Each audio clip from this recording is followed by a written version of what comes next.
आप जैसे पूछते हैं कि कृष्ण भी क्या मीरा या कबीर जैसी जो बियॉन्ड इंटेलिजेंस की चीज़ है उस पर उनको रखा जा सकता है, तो कृष्ण तो हैं ही वही। और भारत में इनको कहने की एक परंपरा रही अवतार।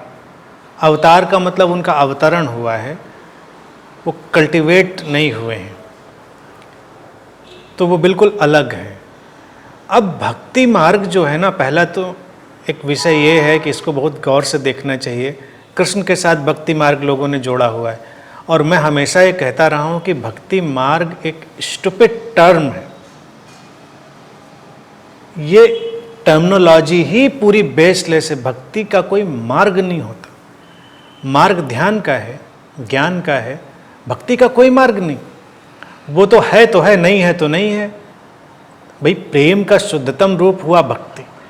प्रेम है तो है, नहीं है तो नहीं है।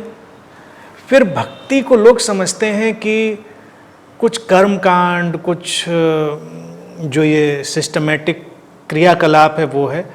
भक्ति तो अल्टीमेट अंडरस्टैंडिंग है।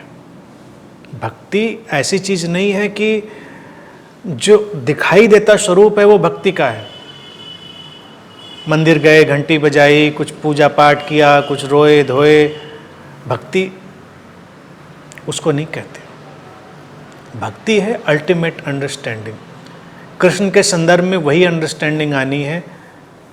कृष्णमय अगर हुआ जाए, लोग कहेंगे मैं कृष्णमय हो गया, तो कृष्णमय तब नहीं होगे जब कृष्ण कृष्ण जपोगे, राधे राधे जपोगे। यही चलता है कृष्णमय और राधामय होने में। बस कृष्णमय होने का मतलब है उनका जो स्वरूप है उसको हम इम्बाइब कर लें, अपने अंदर उतारें, और वो है जीवन के समग्र स्वीकार का, टोटल एक्सेप्टेंस का, और कंप्लीट नॉन डूअर का। गीता में भी जो उन्होंने पूरा यही बात कहने का प्रयास किया कि व्यक्ति बस माध्यम है, पूरा अस्तित्व उसको कर रहा है, और वो पूरे जीवन की परिपूर्णता का स्वीकार करके चल रहा है। कृष्ण उसको जी रहे हैं। कृष्ण का अगर हम जीवन देखें, जो वर्णन है वो पूरा उसी का एक डायरेक्ट रिप्रेजेंटेशन है। तो अगर कृष्ण की भक्ति में कोई जा रहा होगा तो इतना तय है कि पहले तो वो उन बातों को समझेगा, और फिर ये जो भक्ति में हम ये लव और ये सॉफ्टनेस, ये सारी चीज़ें जो देखते हैं, उसका डेकोरेटिव पार्ट, वो डेकोरेटिव पार्ट अगर देखें तो उसकी अदर साइड है, लेकिन हम इस साइड में अटक कर रह गए हैं, उसकी दूसरी साइड में नहीं जा पा रहे। दूसरी साइड ये है कि टोटल एग्जिस्टेंस के प्रति एक रेवरेंस, एक सम्मान की भावना। जब हम ये जान गए कि हम पूरे अस्तित्व का माध्यम हैं और पूरा अस्तित्व एक यूनिटी में फंक्शन कर रहा है, एक इंटरकनेक्टेड इंटरडिपेंडेंट यूनिटी में, तो हम उस प्रेम में या उस सेंसिटिविटी से भर कर चलते हैं। तो हम पत्थरों के आगे भी उसी प्रेम में हैं, हम फूलों के आगे भी उसी प्रेम में हैं, हम सब तरफ उसी प्रेम में हैं। मूर्तियों का इसलिए कोई विरोध भी नहीं है। भक्ति में मूर्तियां हैं, लेकिन मूर्तियों का ये मतलब नहीं है कि उनको झूला झुलाओ, उनको रजाई उड़ाओ और उनको रजाई हटाओ। यही करते रहते हैं लोग भक्ति में। जैसे कोई बहुत घर में बड़ा भक्त हो जाए तो उसका यही काम बचता है, खुद चाहे ना नहाए, अपने घर में बच्चों को ना नहलाए, मूर्ति को नहलाना बहुत कंपलसरी है।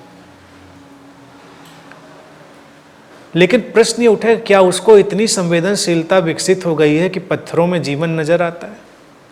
मूर्ति भारत का एक प्रयोग है, और वो इसलिए डाल दिया गया, इसीलिए वो अभी तो ध्यान पर ही चल रहा है। भक्ति घटेगी बाद में, अभी भक्ति घटी नहीं है।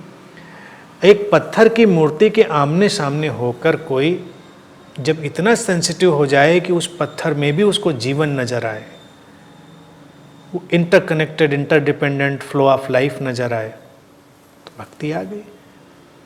फिर वो कैसे फूल तोड़ेगा, कैसे चढ़ाएगा, कुछ नहीं होगा। जो जहाँ खिला है वहीं से उसको अर्पित होगा। खिलावट के लिए सम्मान होगा उसका। हो सकता है फूल चढ़ा भी ले, लेकिन ये मायने नहीं रखता। मुख्य चीज़ तो ये है कि उसने उस फ्लावरिंग को, उस खिलावट को देखा है और उस सेंसिटिविटी को देखा है। भक्तों के अंदर अगर तलाशने निकली सेंसिटिविटी तो बड़ी मुश्किल होगी। मंदिरों के नाम पर कितनी हिंसा है, वायलेंस है, भक्तों ने कितना उपद्रव किया है, सब लोग जानते हैं।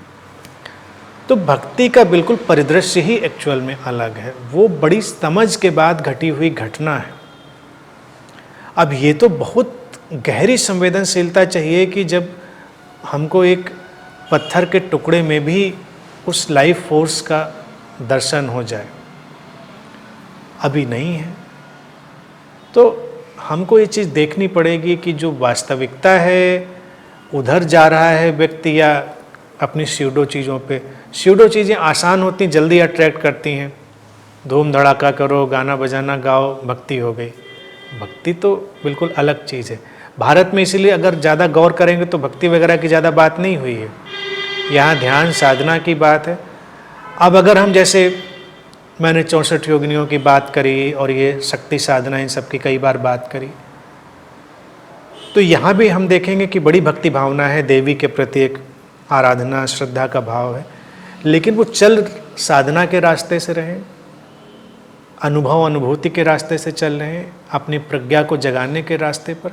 और फिर एक दिन उस फ्लावरिंग में वो जानते हैं कि ऐसी कोई मिस्टीरियस फोर्स है जिसको लेकर वो बस विस्मित हो सकते हैं। तो जो भक्ति भावना है वो बस विस्मित होने की और भाव विभोर होने की दशा है, लेकिन वो शुरुआत में नहीं आती। एक तो ये बात। और दूसरी जो बात पूछी है आपने कि तुलना और निंदा, तुलना आती है तो तुलना के साथ निंदा आती है। निंदा हमारा एक क्रिएशन है, बेसिकली बाई प्रोडक्ट है। और तुलना यूं तो गिरनी चाहिए, लेकिन शुरुआत में मैंने कहा था कि तुलना आती है क्योंकि उसकी उपयोगिता है। तुलना के माध्यम से गति होती है, कंपैरिजन के माध्यम से लाइफ आगे बढ़ती है। वहाँ तक उसका रहना बड़ा ही सार्थक और यूटिलिटी से भरा है। लेकिन व्यक्ति वहाँ तक तो रुकेगा नहीं। जब तुलना आएगी तो वो कम ज़्यादा के भावना, अच्छे और बुरे की भावना, सही और गलत की भावना, इन सबसे भी भरेगा। और तब निंदा भी आएगी कि ये सही है, ये गलत है, ये अच्छा है, ये बुरा है। ये मैं समझता हूँ कि इससे भी बहुत उलझने की ज़रूरत नहीं है। बहुत अवेयर होकर इस प्रोसेस को वो देखता चलेगा तो एक दिन उसको अपनी मूर्खता और व्यर्थता खुद ही नज़र आ जाएगी कि सही गलत कुछ नहीं है, कम ज़्यादा कुछ नहीं है। तो निंदा योग्य वस्तुतः कुछ भी नहीं है। निंदा की कोई ज़रूरत नहीं है। वो अलग अलग प्रेजेंटेशन है, अलग अलग एक्सप्रेशन है लाइफ का। तो उसमें क्या निंदा है? निंदा करने पे आएंगे तो हम बहुत चीज़ें निकालेंगे। तो ह्यूमन पॉसिबिलिटी में ये सब पॉसिबिलिटीज़ भी हैं। तो निंदा की भी एक पॉसिबिलिटी है, और निंदा की पॉसिबिलिटी होना भी खूबसूरत है।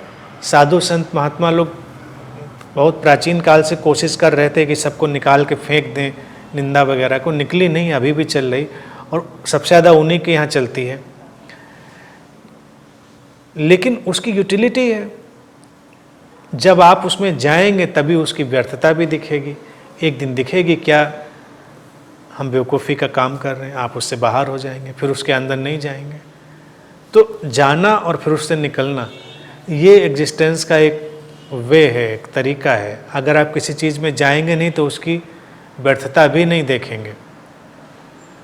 तो जाकर देखना ज़रूरी है। अब आपने किसी पिक्चर का, बड़ा मूवी का हल्ला सुन रखा था और देखने नहीं गए थे, तो मन में अटकी रहेगी कि पता नहीं क्या था क्या नहीं था।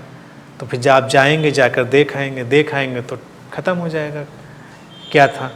तो निंदा से भी जब एक बार गुजर जाएंगे तो निंदा की व्यर्थता नज़र आ जाएगी। जो निंदा से नहीं गुजरा है तो बड़ी विशुद्ध निंदा करता है। जैसे कुछ लोग होते हैं, बड़े धार्मिक प्रवृत्ति के लोग होते हैं, वो आम तौर से अपने को रोक कर रखते हैं कि भाई निंदा नहीं करनी है, ये गलत काम है। फिर वो तो पाठ की तरह से निंदा करते हैं बैठकर, बिल्कुल आयोजन होता है, उनकी बैठक होती है और इत्मीनान से बड़े श्रद्धा भाव से निंदा का पारायण होता है। लेकिन एक बार उसको देखेंगे इंटेलिजेंटली तो उससे मुक्त हो जाएंगे।